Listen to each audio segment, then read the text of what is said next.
Hello student, मैं जयंत साख्या Chanakya coaching अकादमी में आपका पुनः स्वागत करता हूं और नववर्ष की हार्दिक शुभकामनाएं सभी को। मैथ की क्लास 9 की मैथ की क्लास का चैप्टर नंबर फर्स्ट, जिसका नाम है संख्या पद्धति। संख्या पद्धति के प्रश्नावली 1.1 की बात चल रही थी। आपको पिछले सवाल देखने के लिए आपको पिछला वीडियो देखना पड़ेगा। आगे हम बात करते हैं प्रश्न नंबर 6 पर। प्रश्न नंबर 6 पर जिसका क्या कह रहा है, P धन Q और P ऋण Q के योगात्मक लिखिए। योगात्मक मैंने बताया था, योगात्मक प्रतिलोम निकालने के लिए हम क्या करते हैं, सवाल जो भी हमारा दिया होता है, कोई भी नंबर दिया होता है, उसके आगे ऋण चिन्ह का प्रयोग करते हैं। तो हम क्या करेंगे, इसमें ऋण P धन Q कॉमा ऋण P ऋण Q, यही हमारे अभीष्ट उत्तर होंगे। इसी तरीके से आगे देखते हैं कि हमारा अगला क्वेश्चन क्या कह रहा है कि x के किस मान के लिए, x के किस मान के लिए 5 गुणे 3 गुणे 2 बराबर 5 गुणे 3 गुणे x कथन सत्य होगा। बता रहे हैं ये क्वेश्चन क्या कह रहा है कि x के किस मान के लिए ये हमारा जो कथन दिया हुआ है ये कैसे सत्य होगा। तो हम इसको लगा के देखते हैं, हल करके देखते हैं कैसे सत्य होगा। तो 5 गुणे 3 गुणे 2 बराबर 5 गुणे 3 गुणे x। हमें x का मान निकालना है। x का मान निकालने के लिए क्या करेंगे, हम पहले अंदर गुणा करेंगे। तो 5 गुणे 3 दूनी 6 बराबर 5 तिया 15 गुणे x। इसी तरीके से आगे क्या करेंगे, 5 गुणे 6, 5 छक्का 30, 30 बराबर 15 गुणे x। अब हम इसको 15 को जब हम उधर ले जाएंगे तो क्या हो जाएगा, इधर हमारा भी क्या है, गुणा में है। तो जब हम दूसरी साइड उसके पहुंचेंगे, पक्षांतर करेंगे तो क्या हो जाएगा, भाग हो जाएगा। तो इस तरीके से क्या हो जाएगा, 30/15 बराबर x। तो 15 से काटेंगे, 15 एकम 15, 15 दूनी 30। तो इस दिस इंप्लाइज दैट, इससे क्या होता है x बराबर 2। तो हमारा किस मान के लिए हो जाएगा, ये कथन सत्य हो जाएगा, x बराबर 2। x बराबर 2 के लिए ये हमारा कथन सत्य हो जाएगा। इसी तरीके से हम प्रश्न नंबर 8 पर आते हैं। हमारा प्रश्न नंबर 8 क्या कह रहा है, पूर्णांकों में ऐसी कौन सी संख्या, पूर्णांकों में ऐसी कौन सी संख्या है जो स्वयं योज्य प्रतिलोम होती है। अब हमने आपको कल बताया था, पिछले वीडियो में बताया था कि पूर्णांक क्या होते, सभी धनात्मक व ऋणात्मक संख्याएं क्या कहलाती हैं, पूर्णांक कहलाती हैं। अब हमारे पास केवल एक ऐसी संख्या बतानी है जो खुद की योज्य होनी चाहिए, योज्य प्रतिलोम। तो केवल एक ही ऐसी संख्या है जो खुद की योज्य प्रतिलोम होती है, वो संख्या है 0। केवल 0 ही योज्य प्रतिलोम संख्या होती है। इसी तरीके से हम प्रश्न नंबर 9 पे आते हैं। प्रश्न नंबर 9 हमारा क्या कह रहा है कि यदि a एक समधन पूर्णांक है तो बताइए कि a ऋण 1 a धन 1 सम है अथवा विषम है। हमारे पास ये सवाल दिया हुआ है, इसमें कह रहा है कि a एक समधन पूर्णांक है और हमें निकालना क्या है कि a ऋण 1 और a धन 1 ये सम है या विषम है। तो हम सबसे पहले a धन सम पूर्णांक है, तो सम संख्या क्या होती है, वो संख्याएं जो 2 से पूरी पूरी विभाजित हो जाती हैं। तो इस तरीके से हम a बराबर क्या मान लेते हैं, 2, 2 के बाद 4, 4 के बाद 6, 6 के बाद 8, ये हमारी सम संख्याएं हो गई।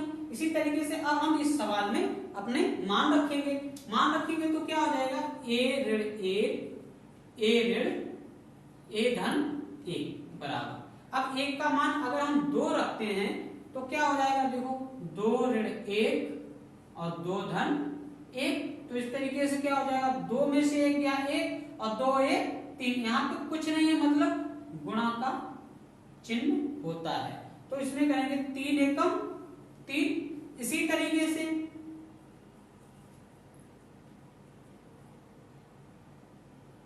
a बराबर 4 रखने पर तो क्या हो जाएगा कि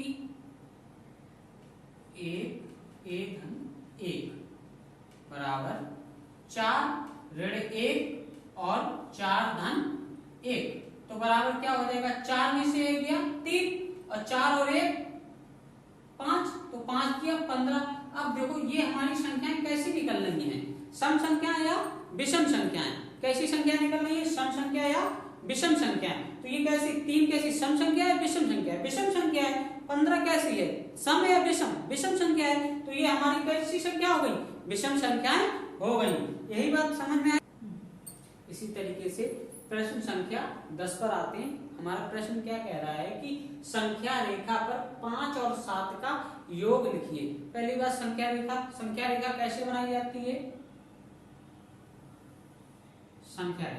संख्या रेखा के बीच में क्या होता है? 0, जिसकी दाईं ओर क्या कैसी संख्याएं होती है? धन संख्याएं होती हैं और बाईं ओर कैसी होती है? ऋण संख्याएं होती हैं। तो हम दाईं ओर पहले देखते हैं क्या कह रहा है।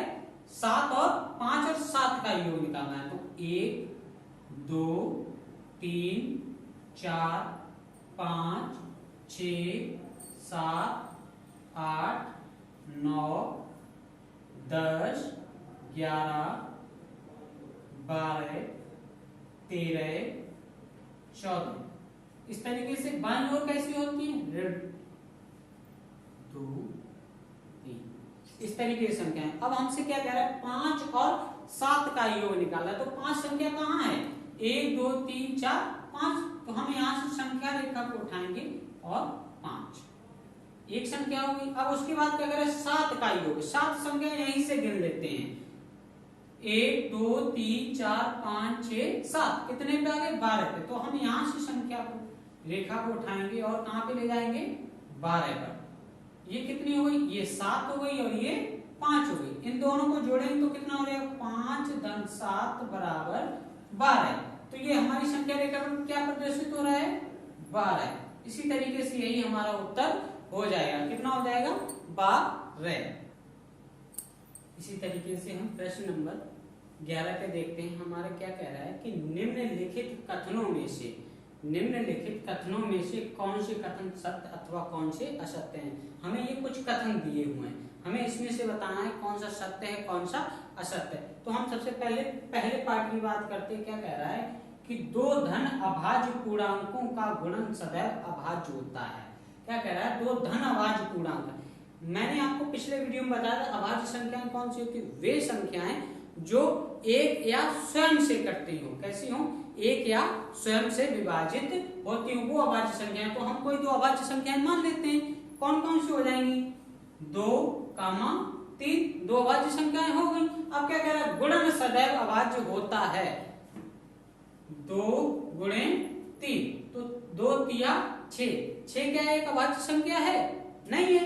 तो ये हमारा कथन कैसा है? असत्य। कैसा कथन है हमारा? असत्य। इसी तरीके से हम दूसरा देखते हैं। 2 धन अभाज्य पूर्णांकों का योग सदैव अभाज्य होता है। क्या है कि 2 धन अभाज्य पूर्णांकों का योग सदैव अभाज्य होता है। योग अब यहाँ पे जोड़ने की बात आ रही है तो हम देख लेते हैं कि अभाज्य हो सकता है। 2 धन 7 जो हमारी 2 अभाज्य संख्याएं हो गई। 2, 7 तो 2 धन 7 बराबर 9। 9 क्या एक अभाज्य संख्या है? नहीं है, क्योंकि ये तो 3 से कट जाती है। 3 से पूरी विभाजित हो जाती है। 3 तिरका 9, 3 से विभाजित। तो ये हमारी अभाज्य संख्या नहीं है। तो ये हमारा कथन कैसा है? असत्य। कैसा है? असत्य कथन है। इस तरीके से अगला देखते हैं कि यदि ए और बी कोई 2 ऋण पूर्णांक हैं, ए और बी कोई 2 ऋण पूर्णांक हैं, तब ए धन बी भी सदैव एक ऋण पूर्णांक होगा। तो यहाँ पे कोई हम 2 नंबर मान लेते हैं। कौन कौन से? ए और बी के लिए ऋण 2, ऋण 4। हमने ऋण क्यों माना? क्यों क्या कह रहा है कि ए और बी ऋण पूर्णांक हैं। तो हमारे इस तरीके से ऋण 2 और ऋण 4 2 पूर्णांक हो गए। तो हमें क्या कह रहा है कि ए धन बी सदैव एक ऋण पूर्णांक होंगे। तो ऋण 2 धन ऋण 4 यहां पे करेंगे। देखो ऋण 2 ऋण का गुणा जब धन में होगा तो क्या हो जाएगा? ऋण 4। तो ऋण और ऋण जब समान चिन्ह होते तो हमेशा हम क्या करते हैं? उनको जोड़ते हैं। क्या करते हैं? जोड़ते हैं। तो 4 और 2 6। और चिन्ह कौन सा आता है? जो हमारा चिन्ह दिया होता है। अभी हमारे पास चिन्ह क्या है? ऋण है। तो ये क्या हो जाएगा? ऋण हो जाएगा। अब ये देखिए हमारा क्या है? यदि ए और बी कोई 2 ऋण पूर्णांक हैं, तब ए धन बी की बी सदैव एक ऋण पूर्णांक होगा। तो हमारा ऋण पूर्णांक निकला है।